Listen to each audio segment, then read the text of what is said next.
श्री राम।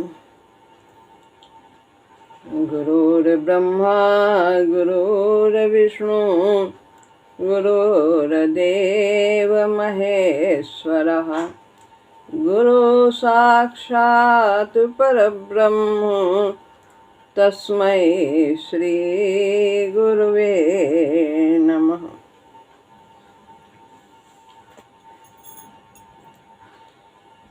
श्रीमद् भगवद गीता अध्याय 3 श्लोक है 23वां।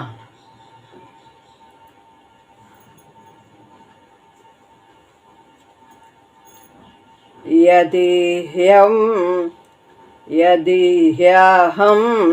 नावर्तेयं जातु कर्मण्यतन्द्रितः मम वर्तमानुवर्तन्ते मनुष्यः पार्थ सर्वशः।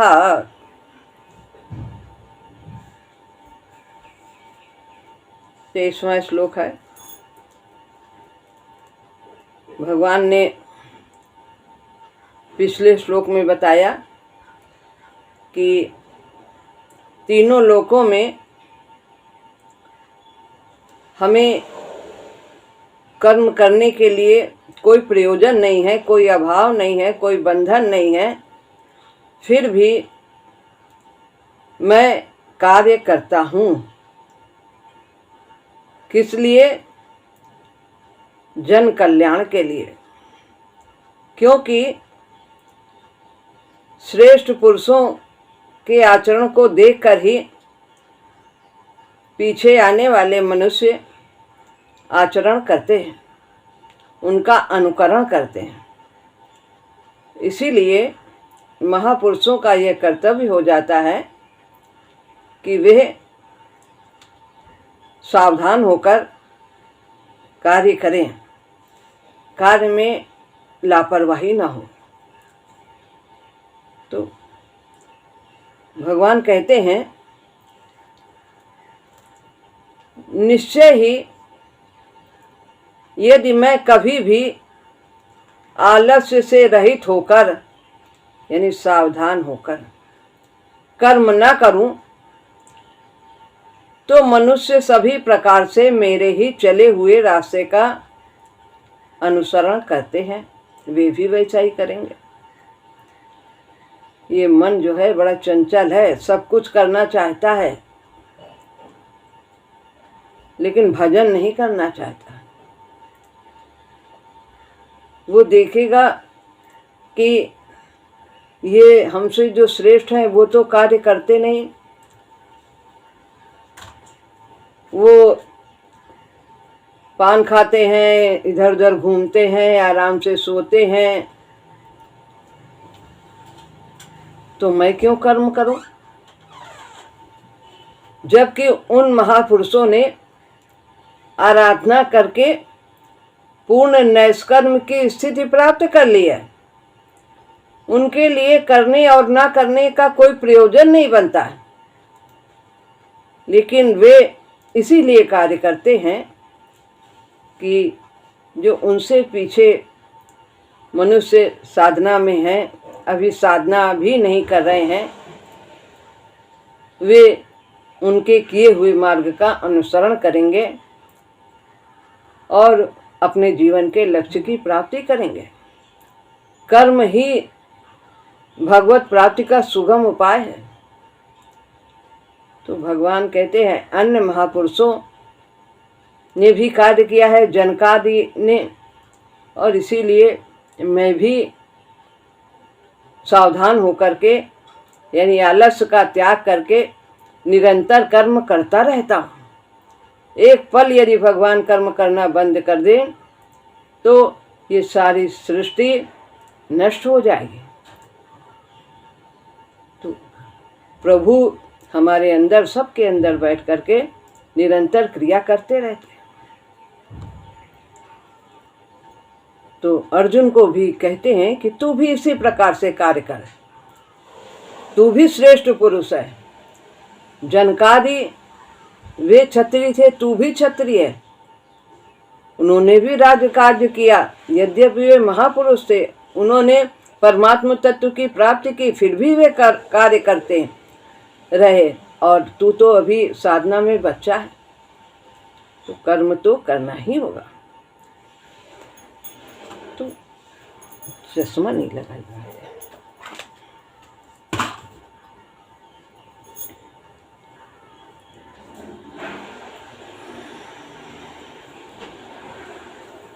लोग उसी रास्ते पर चलते हैं जिस रास्ते में मैं चलता हूँ। मेरे अपने कर्म ही प्रमाण रूप लिए जाते हैं। यही प्रमाण है कि जब बड़े कर रहे हैं तो हम तभी हम करेंगे। जो हमसे आगे हैं वे करते हैं, कैसा करते हैं वैसा हमें भी करना है, और उनका अनुकरण होता है। यथा राजा तथा प्रजा, जैसे राजा करता है वैसे ही प्रजा भी करने लगती है।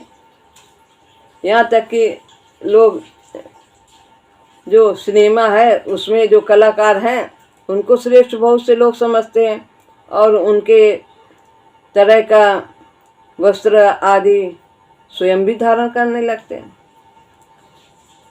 राजा के बालों का बनाव, कपड़ों का पहराव, बोलने का तरीका, ये सब तो लोगों में प्रचलित हो ही जाता है। राजा जिसको अच्छा मानता है वही फैशन हो जाता है, तो वो श्रेष्ठ समझती है प्रजा राजा को। महाराज जी कहते हैं, लोक शिक्षण का सबसे सुगम उपाय है स्वयं आचरण करना। वाणी की शिक्षा उदाहरण की अपेक्षा बहुत कम प्रभावशाली होती है। खाली कहते रहो और खुद करो ना, तो उसका प्रभाव लोगों पर नहीं पड़ेगा इतना, ना के बराबर। लेकिन जब स्वयं करते हैं तो बिना कहे ही उन आचरणों का प्रभाव पीछे वाले लोगों पर पड़ता है। अपने आचरण के प्रतिकूल शिक्षा तो कदाचित ही दूसरों के आचरण को बदल सकती, शायद ही नहीं बदल सकती। और हमारा आचरण बिना वाणी के ही दूसरों को बदल देता है। यदि हम आचरण नहीं करते, खाली बोलते रहते हैं अच्छा करो, तो लोगों पर उसका प्रभाव नहीं पड़ेगा। लेकिन यदि हमारे आचार विचार अच्छे हैं, शुद्ध हैं, तो लोग देखकर ही उसी आचरण को अपने जीवन में लाते हैं कि ऐसा करते हैं, देखो इनका जीवन कितना शांतमय है, सुखमय है, तो हमें भी ऐसा ही चलना चाहिए। महात्मा ईसा अपने शिष्यों को विनय का पाठ पढ़ाना चाहते थे, तो स्वयं वे जल पात्र और अंगोछा लेकर शिष्यों के चरण धोने आरंभ कर दिए। भगवान ने भी यही किया था। जो यज्ञ युधिष्ठिर ने किया था, उन्होंने उसमें जितने भी अतिथि थे सबके चरण धोए और अपने अंगोछा से, जो उनका दुपट्टा था, उससे चरणों को पोंछा सबके। इसीलिए वे महान हुए। कोरे उपदेश से उनका यह आचरण अधिक महत्वशाली था। तो स्वयं करना होता है श्रेष्ठ पुरुषों को, ताकि जो अन्य हैं पीछे, जो अभी साधना में नहीं लगे हुए हैं, वे देख करके ही सतमार्ग का अनुकरण करें। यदि श्री कृष्ण स्वयं तो कर्म न करें तो यह आशा कैसे कर सकते हैं कि लोग अपने अपने धर्म का, स्वधर्म का आचरण करेंगे। स्वधर्म में लगने से ही लोगों का कल्याण होता है। यदि भगवान कर्म करना त्याग दें तो फिर लोग अपने भी कर्तव्य कर्म को नहीं करेंगे, आलसी बन जाएंगे, निकम्मे हो जाएंगे, समाज की व्यवस्था गड़बड़ा जाएगी। सभी के कर्म करने से ही समाज सुव्यवस्थित रूप से चलता है और स्वधर्म करते हुए ही अपने परम तत्व की प्राप्ति करते हैं। स्वधर्म में लगने से ही लोगों का कल्याण होगा। सब ये व्यवस्था एक दूसरे पर अवलंबित है। सभी पीछे यज्ञ के विषय में हम लोगों ने जाना कि कैसे सभी जीव एक दूसरे पर अवलंबित हैं। बढ़ई अपना कार्य करता है, किसान अपना कार्य करता है, डॉक्टर है, सफाई का कर्मचारी है, सब अपने अपने कार्य में लगे हैं। सब व्यवस्था समाज की सुंदर चलती है। यदि एक भी कहीं भी कार्य करना छोड़ दे तो समाज अव्यवस्थित हो जाएगा। जितने श्रम से और मनोयोग से वो अपने कर्तव्य कर्म का पालन करेंगे उतना ही उनका हित भी होगा। पीछे का तस्मात् सक्ता सततम कार्यम कर्म समाचरा। तो इसलिए तू सतत पूरे मनोयोग से सावधान हो करके कार्य कर, बिगाड़ी न कर। फल की इच्छा नहीं है तो भी सावधान होकर के पूरे मनोयोग से कार्य कर, अपने कर्तव्य का पालन कर। उतना ही तुम्हारा हित होगा, उतना ही कार्य सुंदर होगा। वो विकास के पथ पर अग्रसर हो सकेंगे जितना ही कर्तव्य का पालन मनोयोग से होगा, उतना ही साधक का विकास होगा। इस लोक में भी वो उतना ही लाभ ले सकेंगे। पर लोक तो बनेगा ही बनेगा, यह लोक भी लाभदायक होगा उनके लिए। इसलिए लोगों को स्वधर्माचरण सिखाने के लिए ही भगवान अपने को बिना आलस्य के काम में लगाए रहते हैं, निरंतर, बिना थके, बिना रुके। उनके कर्म का प्रयोजन लोक शिक्षण ही है। जो महापुरुष कार्य करते हैं वो समाज को शिक्षा देने के लिए ही कार्य करते हैं कि जिस रास्ते पर हम चल रहे हैं वही रास्ते पर तुम लोग भी चलो, तो जो गति मुझे प्राप्त हुई है वो गति तुम्हें भी प्राप्त होगी। तो उनके कार्य का प्रयोजन कोई बंधन नहीं होता। जैसे पीछे बताया, ना बाहरी बंधन और ना ही आंतरिक बंधन होता है। बाहरी बंधन क्या है? समाज की देनदारियां, वो बाहरी बंधन है। हमने पिछले जन्मों में किससे क्या क्या लिया दिया है, मन से, वाणी से, शरीर से सेवा किस प्रकार से व्यवहार किया है, वो सब बाहरी बंधन, उनको चुकाना होता है। और आंतरिक बंधन, कोई अभाव हो तो उस पदार्थ की पूर्ति के लिए, उस कामना की पूर्ति के लिए कर्म किया जाता है। तो भगवान को तो कोई बंधन भी नहीं हो। निष्काम कर्म करने वाला कभी बंधन बनाता ही नहीं है और उन्हें कोई अभाव नहीं। वो तो तीनों लोक के स्वामी, सब कुछ उनके पास है, वो पूर्ण काम है। उनके कर्म का प्रयोजन केवल लोक शिक्षण होता है। वो कार्य करता है किसी और ही प्रयोजन से। क्या उसका क्या प्रयोजन होता है? लोक शिक्षण उसका प्रयोजन होता है, समाज को शिक्षा देना। और लोक शिक्षण का सुगम उपाय है कि स्वयं आचरण में लाए, स्वयं अपने कर्तव्य का पालन करे। उसके लिए यद्यपि कोई कर्तव्य रह नहीं जाता, लेकिन जन कल्याण के लिए उसे कार्य करना ही चाहिए। निधि किसी प्रकार का लाभ नहीं होता। वो समाज में ऐसी जगह पर है कि उन्हें यह करना चाहिए अथवा उस स्थान से हट जाना चाहिए। उस समाज में ऐसी जगह पर है कि उन्हें यह करना ही चाहिए। जिम्मेदारी है कर्तव्य कर्म करने की, लोगों को सत्मार्ग पर लगाने की।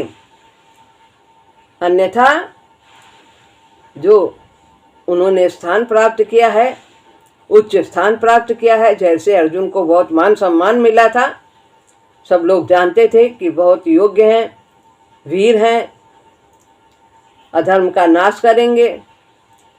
तो ये जो मान सम्मान मिला है उस स्थान से उसे हट जाना चाहिए यदि वो अपने कर्तव्य का पालन नहीं करता है। जैसे कोई भी डॉक्टर है या शिक्षक है, यदि वो ठीक से कार्य नहीं करता, बच्चों को शिक्षा नहीं देता है, तो उसे वो पेशा छोड़ देना चाहिए। और इस प्रकार से यदि सही कार्य नहीं करेगा तो फिर लोगों की हानि होगी। दूसरे को जो उनसे सेवा चाहते हैं उनकी भली प्रकार से सेवा नहीं होगी, अन्यथा उस स्थान से हट जाना चाहिए। प्रभु के कर्म ना करने का परिणाम क्या होगा? अब ये है 24वां श्लोक पढ़ते हैं।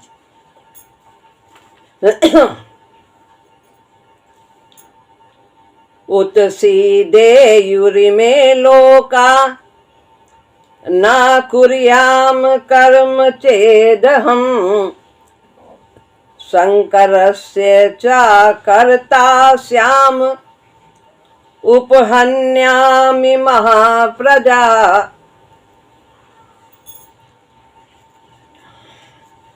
कहते हैं यह लोक फिर दुखी हो जाएगा यदि मैं कार्य न करूं। यदि कार्य करने का हम परित्याग कर देते हैं तो ये संसार दुखी हो जाएगा। यदि कहीं मैं कर्म ना करूं और शंकर का करने वाला हो जाऊं, कर्म नहीं करेंगे तो शंकर के करने वाले हो जाएंगे, इन प्रजाओं को मार डालूंगा। अब इसमें बहुत गूढ़ अर्थ है। कहते हैं यह सभी लोग दुखी हो जाएंगे यदि भगवान कार्य करना छोड़ दें। यहाँ पर भगवान ने अपने को महापुरुष बताया है, महापुरुषों के स्थान पर रखा है।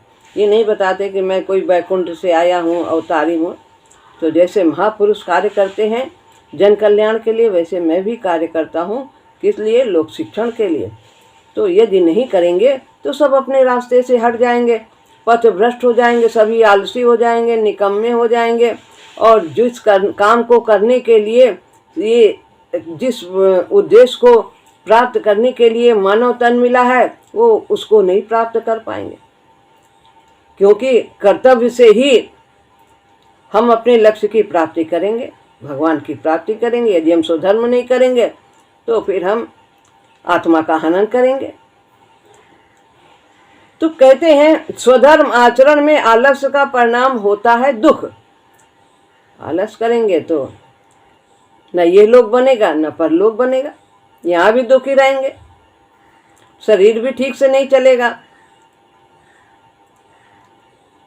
कृषक वर्ग यदि आराम करने लगे तो उपज कम हो जाएगी, ठीक से नहीं होगी, लोगों को वो सबको अनाज नहीं दे पाएगा। और जो दूसरे करते हैं जो कार्य, वो उन्हें नहीं पूर्ति होगी, वो आलस्य करने लगेंगे, तो सब जगह अभाव ही अभाव हो जाएगा।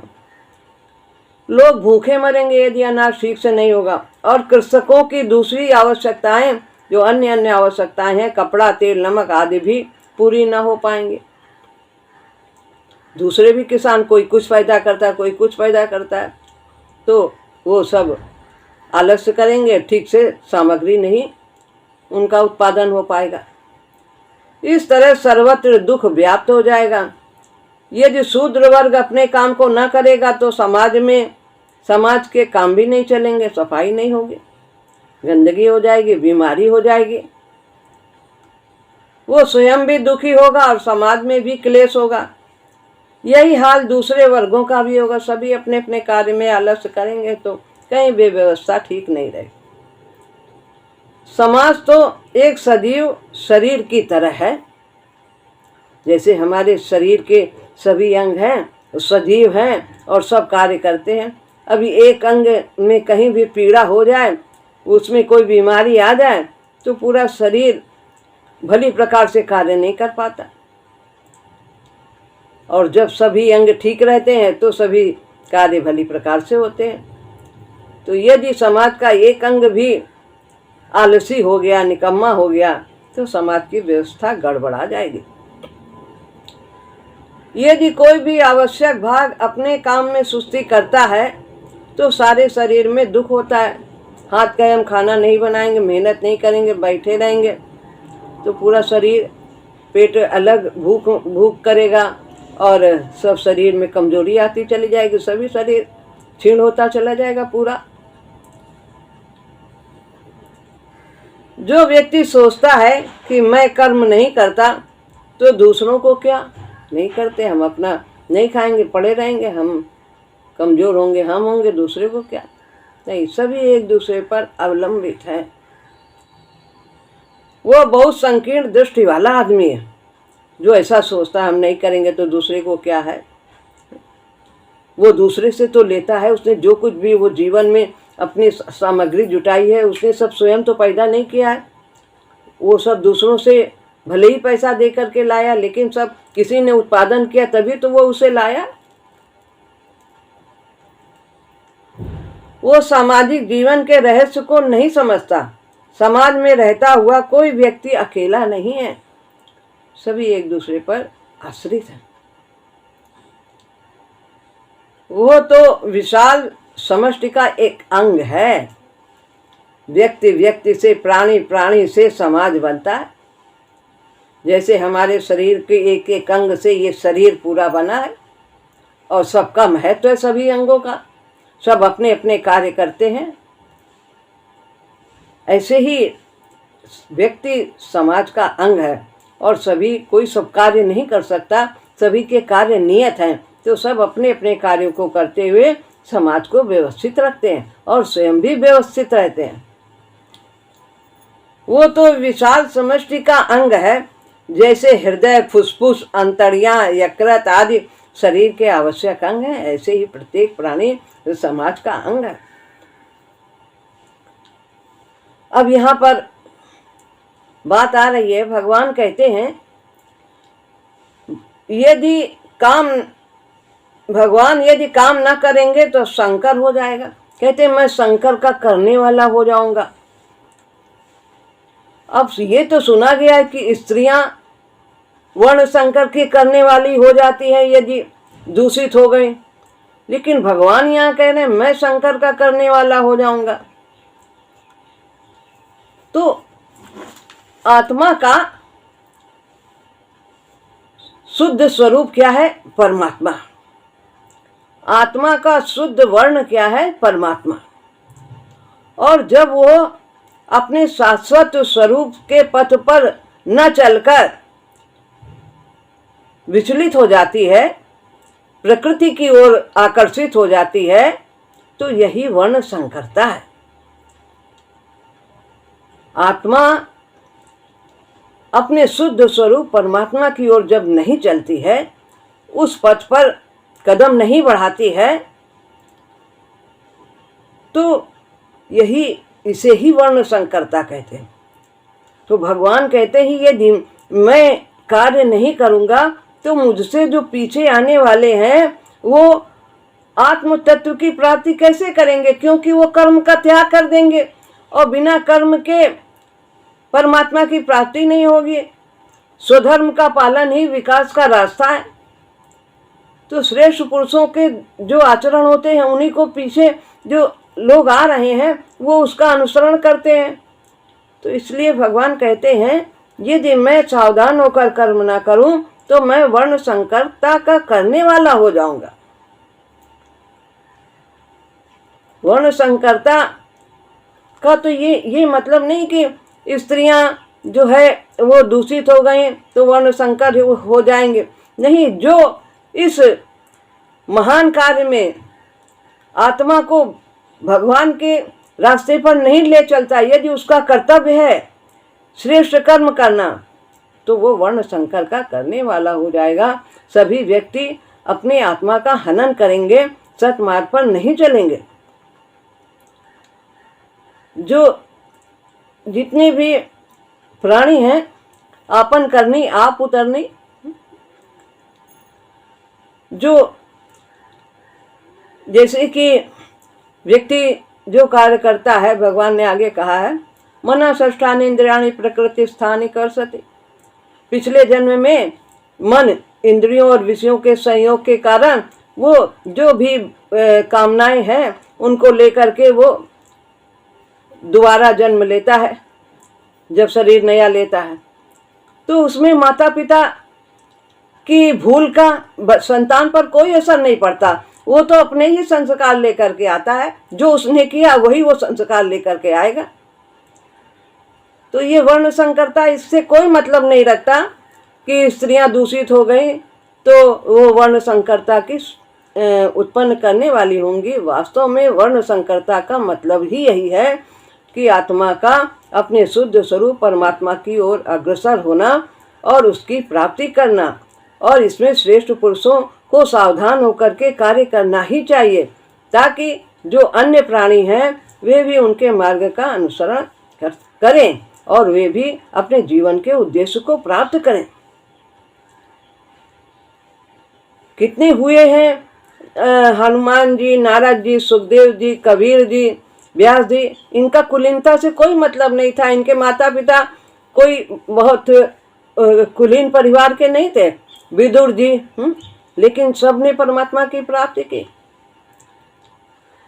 सब भगवान के कितने बड़े भक्त थे, अपने जीवन के लक्ष्य को प्राप्त किया, प्रभु से युक्त रहे।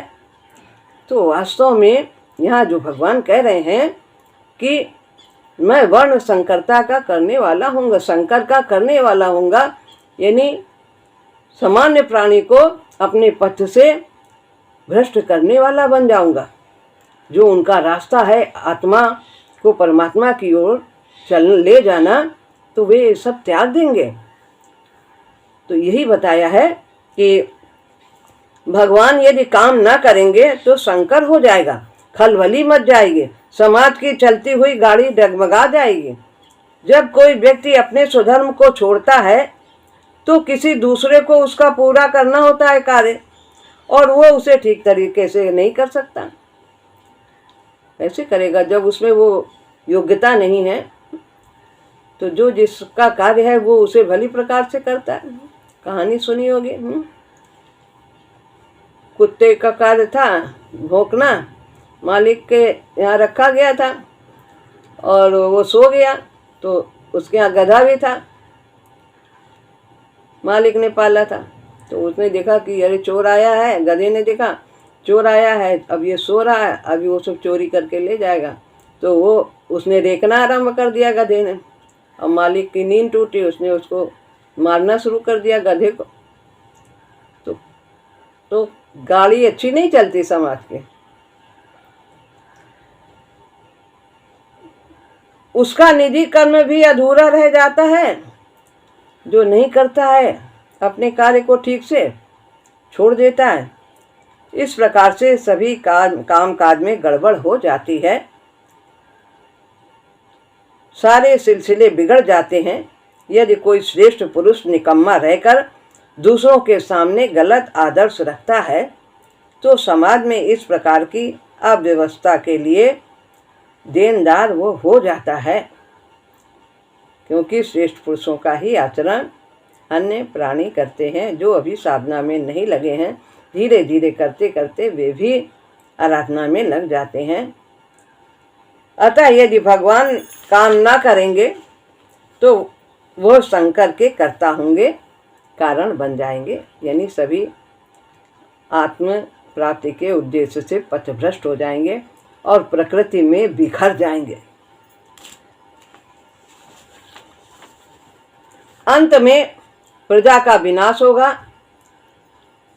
इस प्रकार की अव्यवस्था अंत में लोगों को नष्ट भ्रष्ट कर देगी, जीवन धारण भी कठिन हो जाएगा।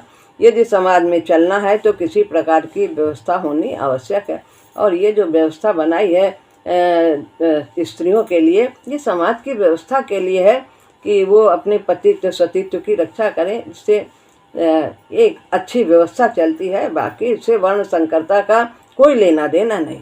वर्ण संकरता तो केवल आत्मा का परमात्मा से मिलन न होना, इस रास्ते पर न चलना, वही वर्ण संकर। इस प्रकार से भगवान ने बताया, बिना किसी स्वार्थ के भी कर्म में प्रवृत्त हुआ जा सकता है। अर्जुन विजय नहीं चाहता था, ना चाहे उसे भोग भी लहूलुहान से लथपथ दिखते थे, उनकी चाह नहीं करता था, ना करे तो भी उसे अपने कर्तव्य का पालन करना है। अन्य लोगों के लिए युद्ध करना ही चाहिए। यदि वो त्याग देता है तो ये हानिकर होगा समाज के लिए और उस हानि के लिए अर्जुन देनदार होगा। जब कहेंगे इतना वीर होकर के उसने युद्ध नहीं किया, पीठ दिखा दिया, तो अरे हम क्यों देश की रक्षा करें, क्यों मरे मारे दूसरे को, अपने परिवार की हनन करें। कर्म करने के लिए एक ऊंचा दृष्टिकोण होता है, वो व्यक्तिगत नहीं सामाजिक समष्टि दृष्टिकोण है। समाज के कल्याण के लिए कर्म करना ही चाहिए, अपना व्यक्तिगत लाभ नहीं देखना, स्वार्थ। व्यक्तिगत कर्तव्य और उससे होने वाले हित की दृष्टि है, व्यक्तिगत कर्तव्य और उससे होने वाले हित की दृष्टि है। यह अहम का सीमित भाव नहीं है, लोक कल्याण का ऊंचा विशाल भाव है। इसमें अपने कल्याण की और कष्ट की अपेक्षा समष्टिगत कल्याण और दुख की अपेक्षा है। तो यदि हम कर्तव्य नहीं करते हैं, समष्टि का भी अहित होगा और हमें भी जीवन में दुख मिलेगा। हम अपना भी यदि कार्य करते हैं भली प्रकार से, जो हमारे जीवन में जो हमें कर्तव्य मिला है, तो भी वो समाज का उससे कल्याण होता है। तो हम अपने कर्तव्य कर्म को भली भांति निभाएं। कहा जाता है हिंदू संस्कृत व्यक्तिगत प्रधान संस्कृत है, उसमें सामाजिक हित का विचार नहीं है, व्यक्ति के निजी कल्याण की ही चर्चा है और प्रेरणा है। तो यही उसका कारण है कि यदि हम अपना कार्य भली प्रकार से करते हैं, जो हमारा कर्तव्य है, हम सारे कार्य तो सब कुछ कर नहीं सकते, तो जो हमें नियत कर्म मिले हैं उन्हें हर व्यक्ति यदि करता है तो समाज की सुव्यवस्था चलती है। तो समाज का जीवन व्यक्तियों के लिए साधना का क्षेत्र है अध्यात्म की दृष्टि से, परंतु इतना ही नहीं, दूसरी ओर सामाजिक जीवन के विषय में जो व्यक्ति की जिम्मेदारियां हैं वो स्वधर्म के सूत्र में बंधी हैं। अपने अपने कर्तव्य का पालन करो, वो स्वधर्म का आचरण करता हुआ समाज को स्वतः ही पुष्ट करता चला जाएगा। शरीर के सारे अंग अपना ठीक से कार्य कर रहे हैं, शरीर अच्छा चलेगा। यदि ऊपर लिखा यज्ञ की दृष्टिकोण समझ में आ गया हो तो ऐसे आरोप के लिए गुंजाइश नहीं है कि हमारा जो हिंदू समाज है वो व्यक्तिगत स्वार्थ से है। नहीं, सभी को अपने अपने कर्तव्य का पालन करना है और इसी से ही समाज की व्यवस्था चलती है। इसके अतिरिक्त वे व्यक्ति जो समाज के अग्रणी हैं, जिन पर समाज की सुव्यवस्था की देनदारी आती है, उनके लिए लोक शिक्षण के धर्म का कैसा सुंदर प्रतिपादन है कि करना ही चाहिए। लोक शिक्षा के लिए आत्मोत्सर्ग का ऊंचा उपदेश है। इसी लोक कल्याण के निमित्त तो महात्मा बुद्ध ने निर्वाण का त्याग किया था। उन्होंने जन शिक्षण के लिए अपना जीवन लगाया था और जगह जगह जाकर के शिक्षा प्रदान की थी। हाँ, इतना अवश्य है कि यह विचारधारा प्रत्येक को समाज का नेता और व्यवस्थापक मानकर उनके कंधे पर जिम्मेदारी नहीं डालता। सभी को नेता नहीं बना, अगर सभी नेता बन जाएंगे तो अनुकरण करने वाला कौन होगा? तो नेता भी कोई विशेष ही होता है, सभी नेता नहीं बन जाएंगे। सामान्य व्यक्ति को तो स्वधर्माचरण करना ही है, इतना ही उसके लिए पर्याप्त है और उतना करने से ही समाज में सुव्यवस्था बनती रहती है। तो श्रेष्ठ पुरुष जो महापुरुष हैं वे अपने कर्तव्य का पालन करते हैं, भगवान भी अपने कर्तव्य का पालन करते हैं, ताकि सभी जो व्यक्ति हैं सामान्य पुरुष हैं वे सब अपने कर्तव्य का पालन करें। नेता की बात आई है कि सभी को नेता नहीं बनना है, इससे उच्छृंखलता आ जाएगी, फिर अनुकरण कौन करेगा? तो जो उच्च आचरण है जिनके, वे ही इस योग्य होते हैं और बाकी अनुकरण करने वाले होते हैं। श्री राम।